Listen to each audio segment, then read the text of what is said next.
দেখেন আমাদের দেশে এবং বিদেশে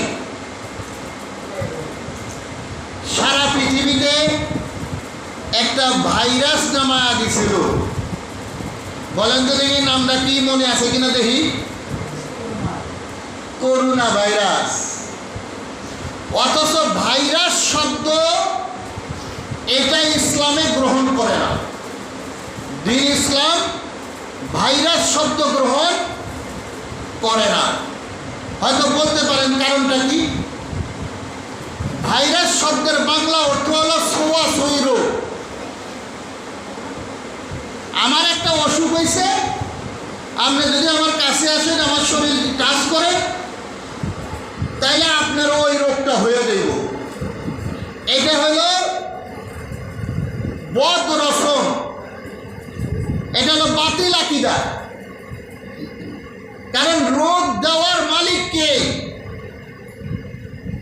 আপনি আমাদের টাচ করলেন, এটা রোগ চেঞ্জ হওয়ার, রোগ বদল হওয়ার, ট্রান্সফার হওয়ার কোনো শক্তি আছে? কোনো শক্তি নাই। কারণ আপনার নামে আপনার যে তকদির আপনি বিশ্বাস করেন, তকদির বিশ্বাস করেন না?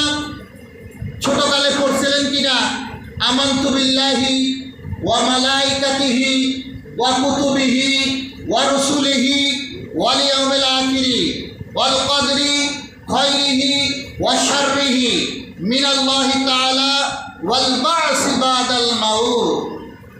এই যে 7টা বিষয়ের উপরে ঈমান আনছেন, তার মধ্যে একটা হলো তকদির। আপনার তকদিরে যদি, আপনার নসিবে যদি অসুখ লেখা থাকে, বেমার যদি লেখা না থাকে, আপনার বেমারের ভিতরে ঢুকাইয়া দিলেও আপনার শরীরে বেমার আসতে পারে না। অসুখ আপনাকে টাচ করতে পারবে না, কারণ আপনার নামে লেখা নাই। আপনি জিন ইনসান, আল্লাহ পাক অনেক জাতি তৈরি করছিলেন। আদ জাতি, সামুদ জাতি, জিন জাতি, অনেক জাতি আল্লাহ জমিনে তৈরি করেছেন। তার মধ্যে আল্লাহ পাক বলতেন ওমা খলাকতুল জিন্না ওয়াল ইনসা ইল্লা লিয়াবুদুন।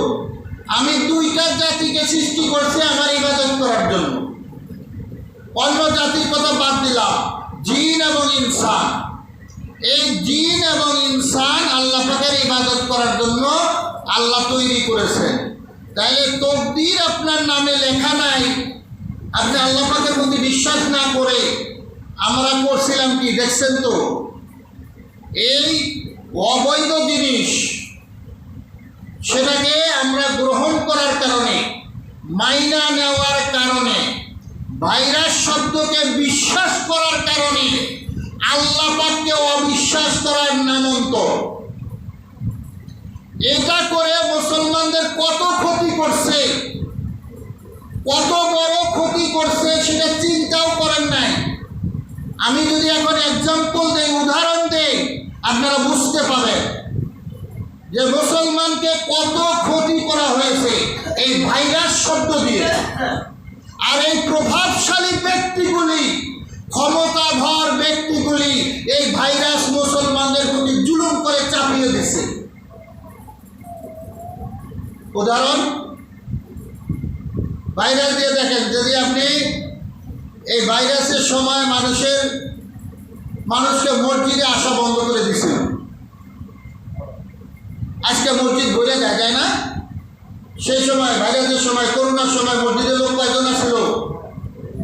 নির্দিষ্ট করে দিয়েছিল এই সরকার। এই ক্ষমতাধর ব্যক্তিগুলি মুসলমানদের আল্লাহ পাকের হুকুমের উপরে তারা হাত ঘুরাইছে। আকল দিয়ে বুঝবেন, আমি কারো পক্ষে বিপক্ষে বলতে চাই না। কোরআন হাদিসে যাহা আছে আমি তাই বলি। যে মানে তার পক্ষে যায়, আর যে মানে না তার বিরুদ্ধে যায়। এই ভাইরাস শব্দ বলে মুসলমানদের জন্য 5 ওয়াক্ত নামাজ জামাতের সাথে আল্লাহ হুকুম দিয়েছে। জুমার নামাজের দিন এরা ভাগ করে দিচ্ছে। সর্বোচ্চ 10 জন থাকতে পারবে একটা মসজিদের মধ্যে। কয়জন? 10 জন। এরা সমাধি রয়েছে আমার 100 জন।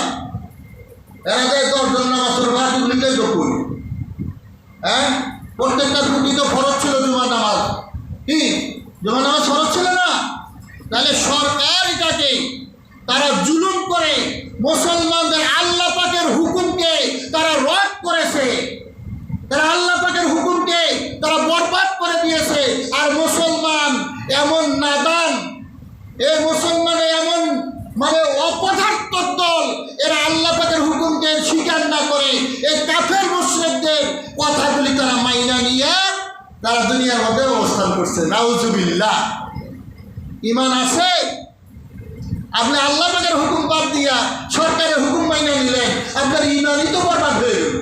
আপনার তো ঈমান নাই, কারণ এর জন্য আপনি একদিন তওবা করে নেন যে আল্লাহ পাক আমার প্রতি জুলুম করা হয়েছে, আপনার নামাজ ফরজ ছিল আমাকে আদায় করতে যেতে দেয় নাই, আপনি তো একদিনও করেন।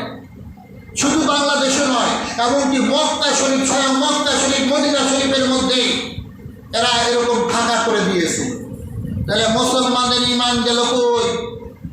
হ্যাঁ, শুধু তাই নয়, আবার 10 জন বা 5 জন 7 জন দিচ্ছে, দেওয়ার পরে আবার করছে যে 3 ফুট ফাঁক। এক মুসল্লি আরেক মুসল্লি সংক্রম হইব দেখা 3 ফুট ফাঁক করে জামাতের মধ্যে খাড়াই হইব। জামাতে কি ফাঁকা করে দাঁড়াইলে নামাজ হইব? স্বাভাবিক মানুষ জানে নামাজের জামাতে ফাঁকা রাখলে শয়তান ঢুকে ওই জায়গায়। তাহলে আপনাদের 3 ফুট ফাঁক করে ফেরা করেছে, কয়টা শয়তান ঢুকাই দিচ্ছে? এমন শয়তান ঢুকাইছে যে আপনার ঈমানই নষ্ট করে দিচ্ছে। কথা বুঝতে পারছেন?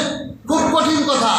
এটা হলো মুসলমানদের দুর্বলতার কারণে, কারণ মুসলমান তার ঈমান নবায়ন করে নাই, আল্লাহ পাকের প্রতি তার তাওয়াক্কুল নাই, আল্লাহ পাকের প্রতি তার বিশ্বাস নাই।